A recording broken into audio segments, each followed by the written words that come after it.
In developing a schedule that included both a teaming time and a department time, we divided them up first by grade levels. We had the 6th, 7th, 8th grade, and then we had our elective teachers, our special POPs, which is our ESL and special ed. And the first thing, as silly as it may sound, that we looked at were the lunches. And that's because the lunch time is going to tie into their teaming time. So we put all 6th grade, all 7th grade, all 8th grade teachers to eat lunch at the same time with their grade level.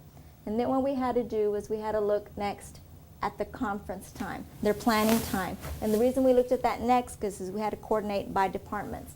So all of the English language arts teachers, for example, have conference during 6th period so that they're able to plan and vertically align for that subject area. Once we did that, then we had to look at all the elective teachers because they're the ones that help us out during enhancement. Enhancement is a class that is provided for students who have already excelled in their academics, and that's the time when the teachers have to team. So a core area teacher will have a teaming period, but an elective teacher will not. An elective teacher has an enhancement class, and that enhancement class is where all the other students, so the teachers have that 30-minute slot to team.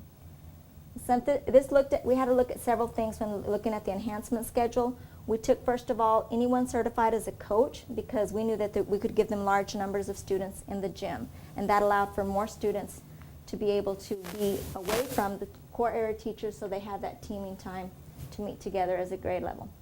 And then they also have their department time, which is their conference period, their planning period, where 2 to 3 times a week they get together and plan and vertically align. One of the things we want to point out is that during the tax class, the students are not given drill and kill handouts.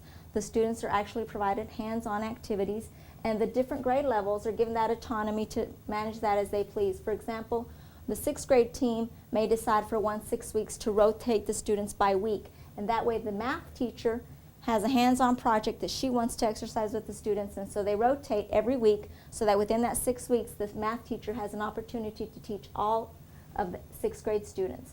Some of the other grade levels prefer to do it differently. The core area teacher, for example, in 7th grade math, she may develop a hands-on activity, and when she meets with her team, she explains and models how she wants it to be taught in the classroom, and that way everyone on that week is given the same exact lesson during the tax class. In order to decide what elective teachers would be covering which enhancement classes and or tax classes, some have tax, we had to go back and literally print it out, all their certifications.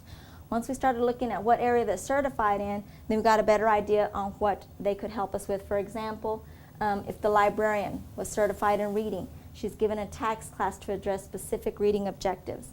Another thing we also looked at is asking the teachers, is there anything you would particularly like to teach students who have already excelled in the academics? For example, if you have a teacher who plays chess and really enjoys it, he can take a group of enhancement students that don't necessarily need any more tutoring or academic help, but they would like to learn something different or something new, and they go to him for 30 minutes and they'll learn to play chess.